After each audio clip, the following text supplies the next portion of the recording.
Yes, indeed, guys. Welcome back to the channel. It's your boy Jay Jordan, and I'm back for another Liberty game recap. This game was the game on Saturday, May 25th. The New York Liberty on the road to take on the Minnesota Lynx. I did not get to watch this game or do a watch along for this game as I was out, but I watched it this morning, which is Sunday, May 26th, just to see how we ended up losing this game. The Liberty lose their second straight game. The final score was 84-67. This was the first time the Liberty have lost back-to-back games since the 2022 season. Even last season when the team just got put together, they never lost back-to-back games. So this is something new for this team, and we'll see how they respond.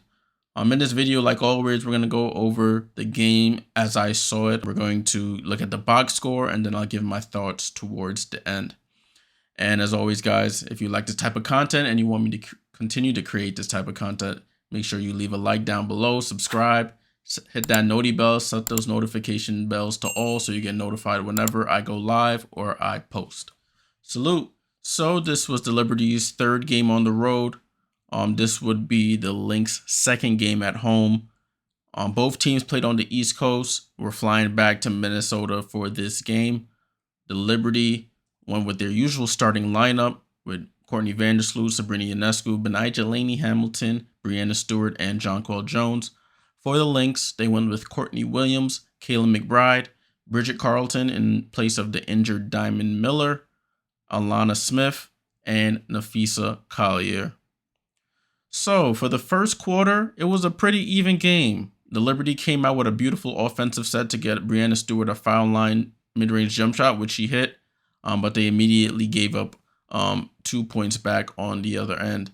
The score was going back and forth. The Liberty actually took a 2-point lead they took a 2-point lead at one point, around 15-13.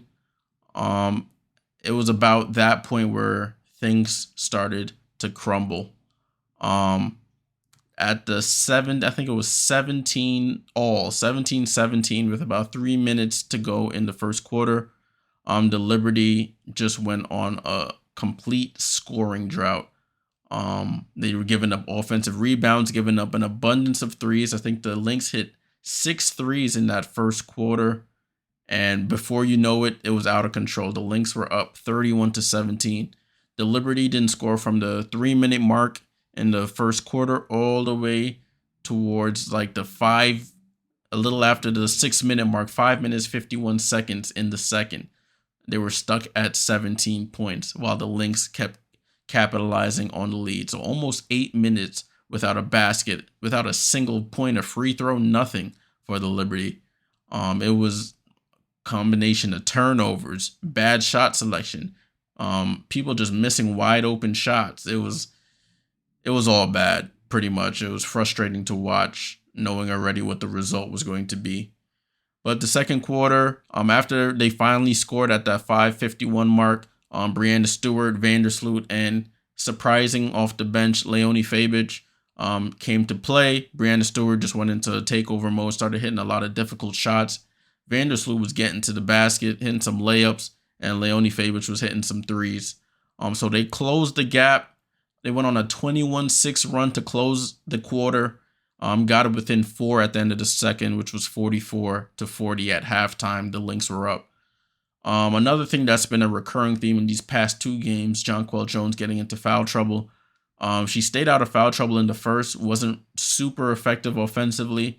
Second quarter, she got 2 quick fouls, an offensive foul, and then a personal foul on a defensive foul, like probably 10 seconds afterwards. Once she starts getting into foul trouble, she gets frustrated, she's complaining, and it doesn't bode well for her the rest of the game. But at halftime, 44-40, as I was watching, I was like, all right, I see. I don't know what happened from here, but we closed the gap. We really did. 44-40. If you would have told me it was a 4-point game after we were down by as many as 21 at one point, I would have taken it. But the third quarter came.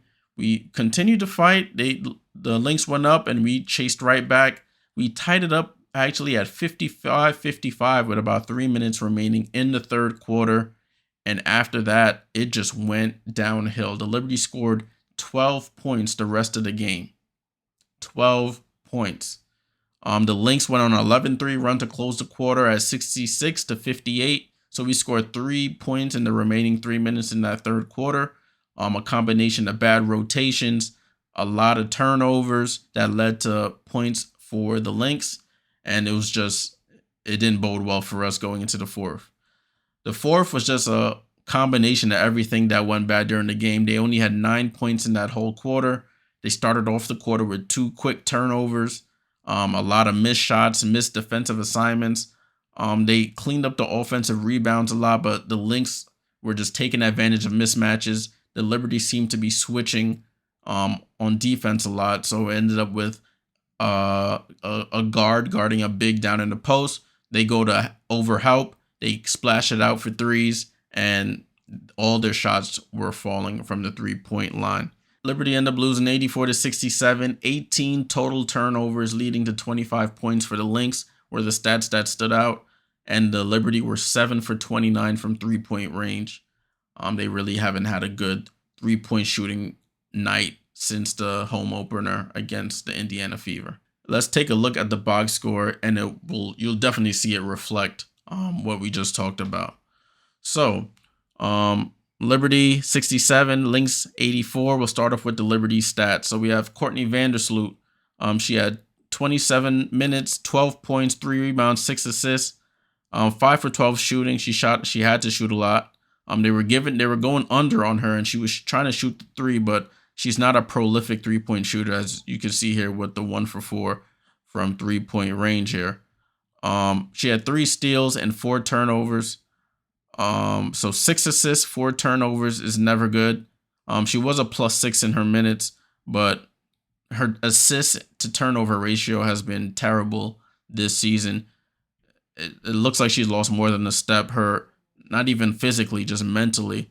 She's missing, picking up her dribble early, dribbling into traffic and trying to do jump passes. It just hasn't looked cohesive for her consistently. It's been spurts. Sabrina Ionescu still struggling from 3. She played 26 minutes, had 13 points, 3 rebounds, and 1 assist. 5 for 14 from the field with 2 for 6 from 3. Had 4 turnovers herself. So the guards are turning the ball over. They're forcing passes into places where there shouldn't be. She had the worst plus-minus, had a -27 in her minutes. But Nigel Laney, she just hasn't looked right since the home opener. I don't know if she's overexerting herself playing full court defense, that the shot is starting to struggle, the offense is starting to struggle. But she played 35 minutes, the most out of anybody. Only had 4 points, 3 rebounds, 2 assists, 0 for 3 from 3, and 2 for 8 from the field. Had a steal, but it was a -11 in her minutes. Brianna Stewart tried to play superhero and keep us in it. Played 33 minutes, 20 and 11 double-double with 5 assists, 8 for 18 from the field, 1 for 8 from 3. The threes have not been super good consistently this season. Had a steal and 2 blocks with 2 turnovers and 2 fouls, was a -15 in her minutes. And Jonquel Jones, 27 minutes, limited in the foul trouble she was getting into. 4 points, 6 rebounds, 3 assists, 1 of 5 shooting. Had a steal, 5 fouls, and 3 turnovers. Not a good recipe for wins. The bench for the Liberty, Leonie Fabich.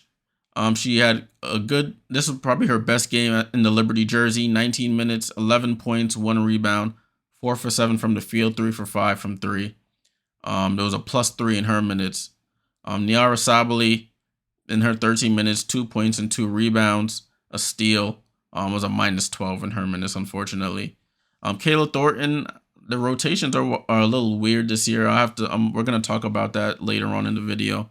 But she had no points with a rebound, 0 for 2, had a steal, -17 in her minutes.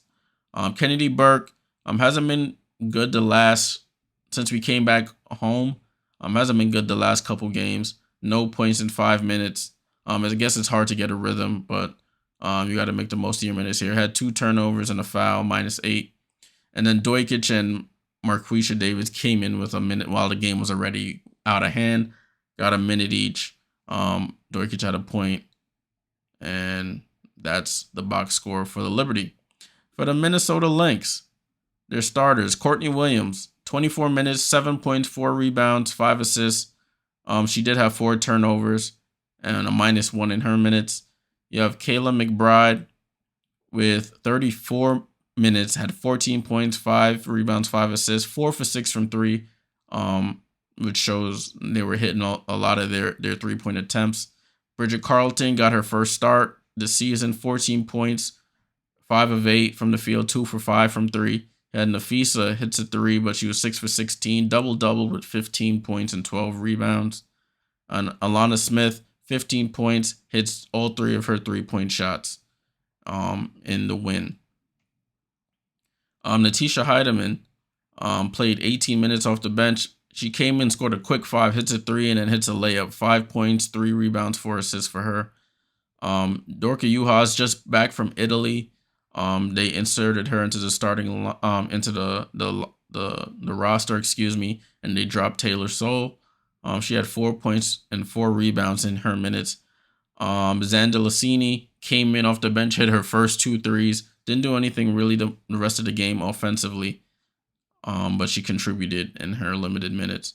Sika Kone came in, got 4 points, and then Pili and Ipupa didn't score. That was the box score for the Liberty. As I mentioned earlier, 7 for 29 from 3-point range for the Liberty.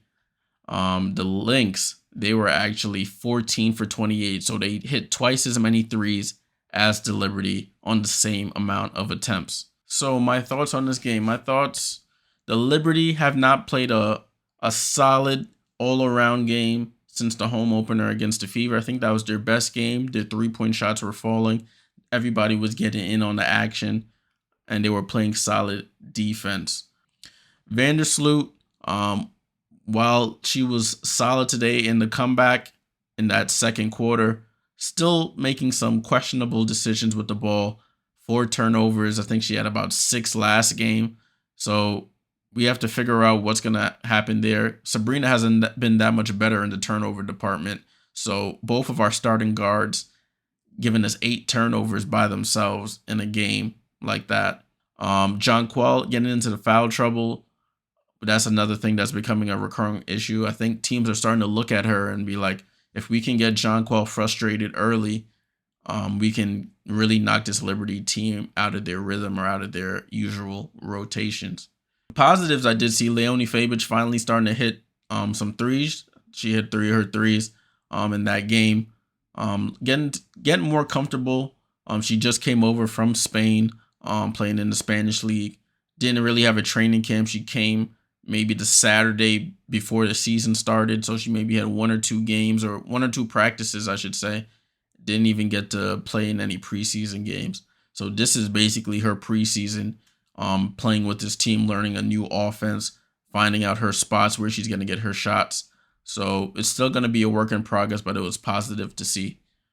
Back to the negatives. Sandy Brondella's rotations have been a little questionable. Kayla Thornton used to be that 6th person off the bench last year, getting a good 15 to 18 minutes about in the games. Now she's dropped to 10 and below. I'm not sure what's happening there. I mean, the 3-point shot hasn't been super consistent for her. It hasn't been consistent for anybody. So I don't know if you can hold that against her. But the rotations that I see, sometimes she's overhelping and leading to wide open shots. It's just a communication factor that is concerning for this Liberty team early on, especially when the bench starts to come in. It gets even worse if the starters aren't playing solid defense and communicating on the defensive end as well. Well, two straight losses for the Liberty. We'll see what happens on Wednesday when they go back home and they play the Phoenix Mercury. The Mercury lost their last game to the Dallas Wings. Arike Gumbawale had 40 points in that game. Kalia had 30 for the Mercury. It's not going to get any easier for the Liberty. They have to fly back home, take a day off, get some rest. They've played 6 games so far, so hopefully they can get some rest, log back in, clean up these defensive rotations, and securing their defensive rebound and get back to hitting the 3. Sandy Brondella has to look inward, look within her coaching staff, and try and figure some things out here before this snowballs into a bigger issue.